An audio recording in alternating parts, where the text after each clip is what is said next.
Hey everybody, it's the Doctor here with Typical Manga Fan, and in this episode of the Typical Manga Review, we'll be going over Bleach chapter 627, The Creation. And we start off with a black box just riding through everything. You know, everyone's still inside. Riding the rails. It's just... It must be really hot in there, by the way, because black absorbs all the heat.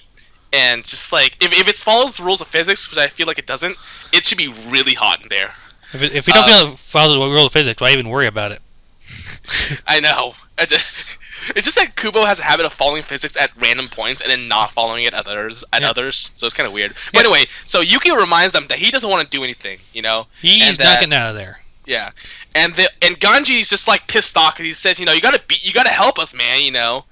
And then Yukio's just like, no, I'm not doing it. It's not my job. Yeah. And, you know, do you expect to lose to them or something? And then Ichigo actually agrees with Yukio, saying, like, look, you and Riruka, you're just extra baggage. You know? Yeah. You're not going to help us. And at the very least, he at least points out that, at the very least, while Riruka's not useless, she's not really suited to this fight.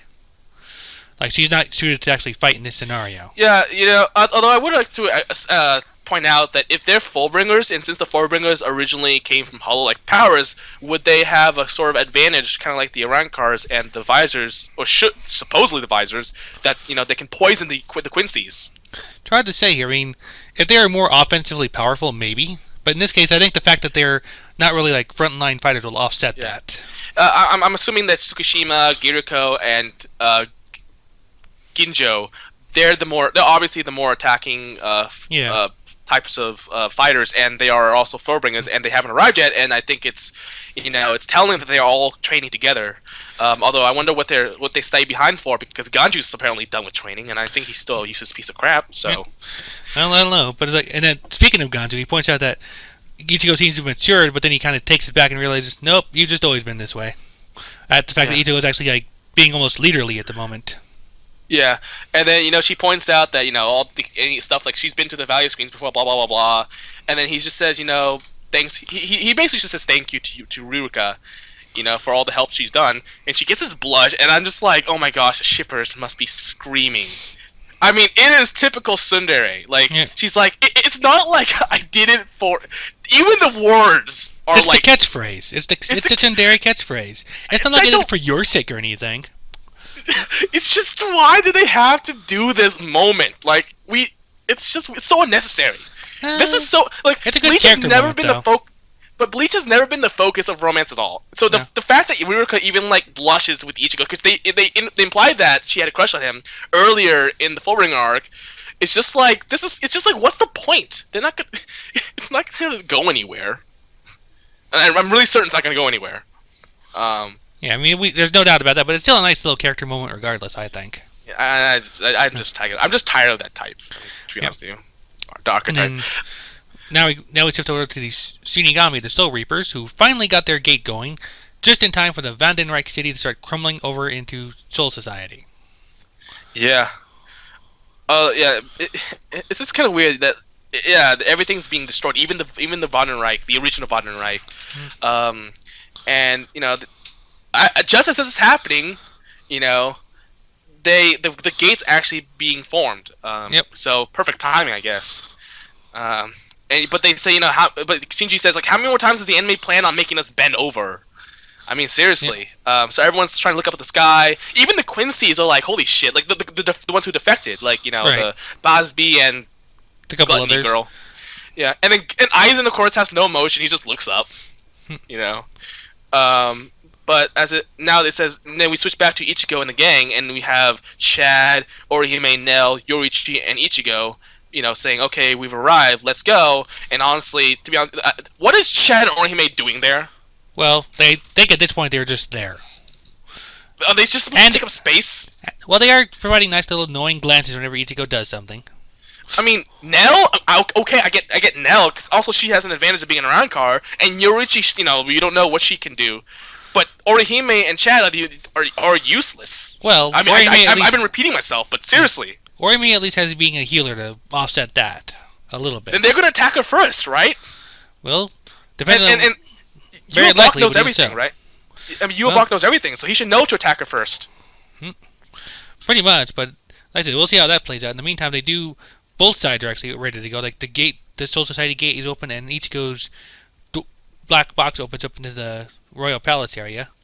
As a Garganta too, which is actually kind of cool. Yep. When they walk in, though, like the complete townscape is, as Chad knows, has changed to the style of the Quincy, but it turns out that they are there in the right place. And honestly, I know I find this more amusing than maybe I should.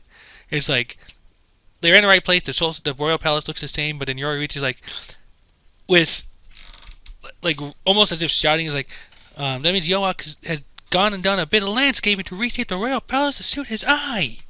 And it's like it's said with such emphasis, it makes me think of a scene out of JoJo. Yeah, I actually, that's the thing though. Oh, first off, I'd like to mention that Grimjo's there too. He wasn't shown before. But here's the thing. I mean, this is not surprising. He ate the Soul King. It would make sense that he has the power to shape his own realm now. So yeah. I don't see why this should get any more than like 2 panels worth of time. I know it means that Yuobok has basically finished off the Soul King, but I mean, it's not that big of a deal. It's just an area. I know. I mean, that was my big complaint on the chapter. I mean, of all things, this is our cliffhanger. Yeah, I know, exactly. I was literally expecting another page, but no. And look how big the panels take up. Like, right. And like I said, Yoruichi's hamming this right here. It's like she just hammed it up, and it's like I said, it's like feels like something out of JoJo's Bizarre Adventure. I mean, but with JoJo, the tone of it is such that you enjoy it. You get a kick out of that. Like when they like make a big deal of something that seems like out of context, would seem like minor or ridiculous. Yeah, it's just basically it's a terrible cliffhanger. That's what it is. It is. Okay, so really, I mean that's just sad because cliffhangers are one thing he was good with, at least at picking the moments for them. Not necessarily at getting there. Yeah, so I think that's about it for the chapter. So theory time. Yeah, like I said, there's not too much to really theorize here at this point. I mean, at the very least, I do like the fact that the Soul Reapers are getting there at the same time, are all set to go at the same time. So at the very least, while there's not much happening, we're at least getting the signs of possible progression here. Yeah, I mean, again, I'm just going to ask the question: how are they going to divide the fights? Is one side going to get blown away? Because there's no point in having a bunch of people attack and then get blown away in like 3 panels later. Then it's just like you guys might as well just never come. Yeah, I mean, would the elites be powerful enough that they need more than one guy to take them at a time, like as a group battle? Well, yeah, but the thing is, even if you have 2 or 3 versus one elite, there's still not enough elites to go around. Like, because you got the entire, like, pretty much all of Goten 13, the Quincy that defected, Ichigo's group, and then the Fullbringers, like the Ginjo, Giriko, and Tsukishima, who haven't even come yet. I mean, the only thing I can think of here at this point might be will Yuak just create more guys to fight them with? But then that's just ridiculous, because then you don't have investment in those characters. Because as much as we don't have enough investment in the Elite Four, at least we actually understand, like, these guys have beaten the Royal Guard. We get to know their personalities a bit. If you just create minions out of nowhere with no personality, or even just one type of personality, it's just like there's no excitement, there's no investment in it at all for the audience. We might get some flunky type guys to maybe fight the lower level members of these groups, but because you're right about those numbers on here. I don't see more than maybe 2 people on a Quincy at a time, like at most. Yeah, and here's the thing: if you have just fodder fight them, then it becomes like, well, these guys are captains, and suddenly just can't even handle that. Is this gonna be like a Cell Junior type of thing where everyone just gets beaten up by like a guy who's half the power of Cell? Because at least Goku had the excuse of being tired. I mean, these guys are just like, I mean, I get that some of them are beaten up, but there are also some captains who are like fresh and ready to go. And then there's Kenpachi. And then, of course, there's the Unohana, who's never coming back, supposedly. Yeah. She lives on in Kenpachi. I really think her character... I want her to be back. I don't care if it's just to kill some fodder. She needs to be back. They really wasted her character. Yeah, to a point I can agree with you. Just for the fact of like killing her off the way they did. You can't... What it basically means is that you cannot hype a character for 300 chapters or so, how long it was, and then have her just simply be a stepping stone for another character that has already been established as being really awesome, And even then, all of that still only equates to one fight with some guy who doesn't know how to use his abilities, aka Visionary, whatever his name. Man. Yeah, the Vision was cool. The Visionary, not so much. Yeah. Vision, of course, referring to Avengers Vision. Yeah. Visionary, the Quincy V, sucked ass. All right, so that's enough. I think that's was he the V time, Quincy? right? I thought he was something else. But yeah, but like I said, there's at this point, like I said, this has just been a. It feels odd to say that to Bleach, but mostly a progression chapter, just getting them from point A to point B. Yeah. And then really emphasizing the fact that point B now looks very different from the last time they were there. Yeah. Cliffhanger. Of a sort. Yeah. For a given definition of hanger, I guess. I was thinking to myself, like, wow, this chapter really wants me to get hyped up for the next one. Whatever. Yeah.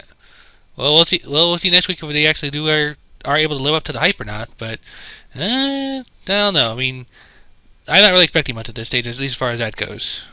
I don't expect too much of anything at this point. The only reason why I even care about Bleach is because it's so easy to just keep up with the chapters. It's like 5 seconds of your time, right? Yeah, I mean, I still remember a comment that said that like a chapter of Fairy Tail that had no dialogue whatsoever still had more going on than a Bleach chapter. Yeah. The reason why people keep up with Bleach, despite disliking it, is because it's so easy. It takes up almost none of your time. There's like no effort going into it. Pretty much. Yeah. So. Like I said, I mean, that's been our typical manga review of Bleach 627, The Creation, which I guess refers to the creation of the new city.